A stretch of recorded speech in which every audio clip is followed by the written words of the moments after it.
সরকারি তিতুমির কলেজকে বিশ্ববিদ্যালয় ঘোষণার দাবিতে রাজধানীর মহাখালীতে রেল লাইন অবরোধ করেছেন শিক্ষার্থীরা। কলেজকে বিশ্ববিদ্যালয় করার দাবিতে সোমবার সকালে সড়কে নেমে বিক্ষোভ শুরু করেন কলেজের কয়েকশো শিক্ষার্থী। এতে আটকে রয়েছে লাইনে থাকা দুটি আন্তনগর ট্রেন। সোমবার দুপুর 12:15টার দিকে বিষয়টি নিশ্চিত করেছে বাংলাদেশ রেলওয়ের ঢাকা কন্ট্রোল রুম। এ সময় তিতুমির কলেজকে বিশ্ববিদ্যালয় করার দাবিতে স্লোগান দেন শিক্ষার্থীরা। কন্ট্রোল রুম থেকে জানানো হয়, শিক্ষার্থীদের আন্দোলনের মুখে মহাখালী এলাকায় লাইনে দুটি আন্তনগর ট্রেন আটকে আছে।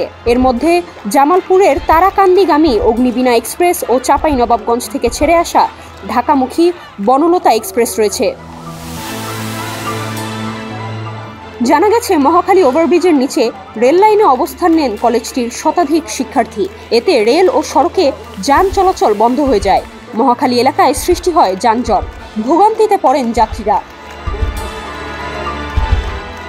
আবার নোয়াখালী থেকে আসা ঢাকাগামী একটি ট্রেনকে থামতে বলেন শিক্ষার্থীরা, কিন্তু ট্রেনটি না থামায় তাতে তারা ইট পাটকেল নিক্ষেপ করেন। এতে ট্রেনের কয়েকটি জানালার কাচ ভেঙে যায়। স্টেশন মাস্টার মোহাম্মদ আনোয়ার হোসেন জানিয়েছেন, কমলাপুরের সঙ্গে সারা দেশের ট্রেন যোগাযোগ বন্ধ আছে। তিনি আরও বলেন, বিশ্ববিদ্যালয়ের দাবিতে তিতুমির কলেজের শিক্ষার্থীরা রেললাইন ব্লক করেছে। ওখানে একটা ট্রেন আটকে আছে, জানি কোনটা এখনো শিওর হতে পারিনি। আমাদের কন্ট্রোল রুমে কথা বললাম, তারা বলেছেন কোনো ট্রেন এখন ছাড়ছে না।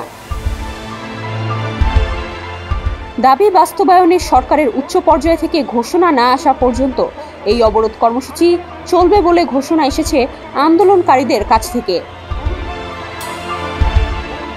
সরেজমিনে দেখা গেছে, মহাখালী রামতলী, মহাখালী কাঁচাবাজার এবং রেল ক্রসিংয়ে কয়েকশো শিক্ষার্থী জড়ো হয়েছেন।